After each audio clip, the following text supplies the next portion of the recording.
प्यारे बच्चों, good morning. जैसा कि आप जानते हैं, हमने पिछली वीडियो में बताया था कि आगे से आपको होमवर्क की जगह लगातार वीडियो देखने को मिलेंगे, तो आप ध्यानपूर्वक इन वीडियो को देखें और जैसे ही स्कूल आपको होमवर्क दे आप उसको अपनी कॉपी में नोट करें और याद करें। आज हमारा विषय है कविता नंबर 3, कुंवर नारायण द्वारा रचित, पाठ नंबर 2, बात सीधी थी। इसकी हम सह प्रसंग व्याख्या करते हैं। सबसे पहले कविता आपको बताता हूँ। बात सीधी थी पर एक बार, भाषा के चक्कर में जरा टेढ़ी फंस गई। इसमें कवि कुंवर नारायण जी कहते हैं कि एक बार की बात है, मुझे किसी के सामने अपने विचार प्रकट करने थे, लेकिन भाषा के चक्कर में मैं उसको सही ढंग से बता नहीं पाया और वो भाषा के फेर में फंसकर बिखर गई। उसे पाने की कोशिश में भाषा को उल्टा पलटा, तोड़ा मरोड़ा, घुमाया फिराया कि बात या तो बने या फिर भाषा से बाहर हो जाए। कि मैंने अपनी बात को समझाने के लिए उसे अनेक बार उल्टा पलटा ताकि मैं अपनी बात को दूसरे को समझा सकूं।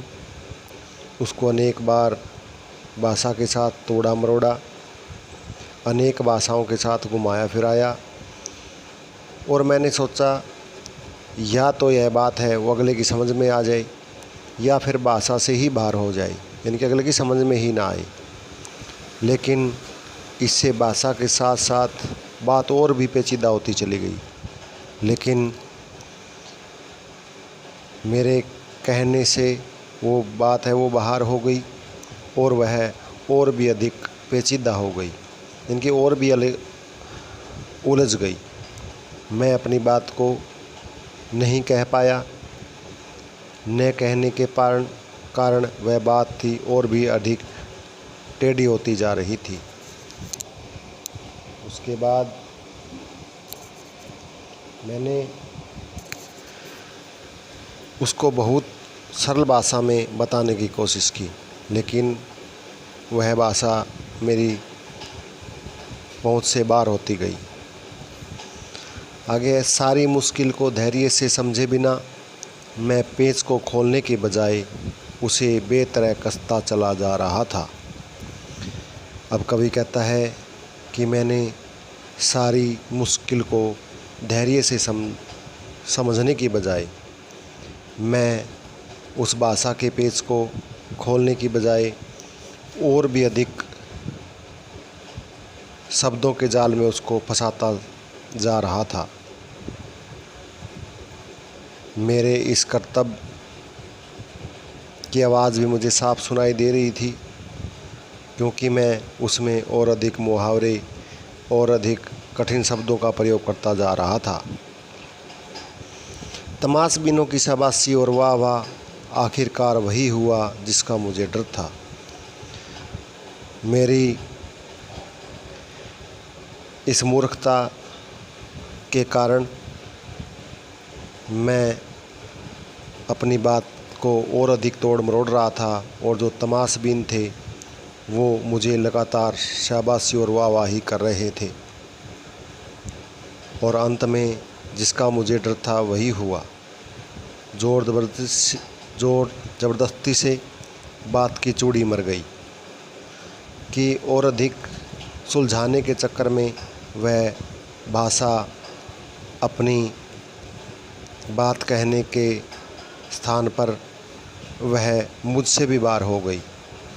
कि जिस प्रकार पेच को ज़बरदस्ती ठोक दिया जाता है और उसकी चूड़ी मर जाती है, वह कोई काम का नहीं रहता। उसी प्रकार जो मेरा संवाद था वह भी किसी की समझ से परे हो गया।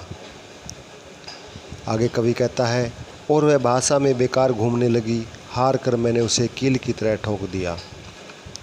और इसमें कवि कहता है कि उसकी भाषा है वो किसी की समझ में नहीं आई, वह अपनी बात नहीं कह पाया, और उसने जैसी उसका संवाद था उसको वैसे ही रखा और उसे कील की तरह से गाड़ दिया कि जिस प्रकार कील को गाड़ने के बाद वह बाहर नहीं निकल सकती, उसी प्रकार वह भी जिस प्रकार का संवाद कर रहा था उसको वैसे उसने संवाद करना जारी रखा।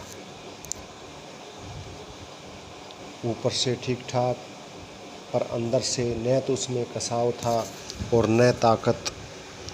अब कवि कहता है कि जो वह बात कह रहा था, जो उसने कील की तरह से उसको ठोक दिया था, उसको जैसे कि तैसे रख दिया था, वह ऊपर से तो उसको ठीक ठाक लग रही थी, लेकिन न उसमें कोई अर्थ था, न उसको कोई समझ रहा था, और न उसमें संवाद करने की ताकत थी।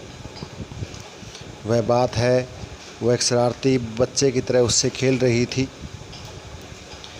और मुझे पसीना पोंछते हुए देखकर पूछा कि क्या तुमने भाषा को सहूलियत से बरतना कभी नहीं सीखा।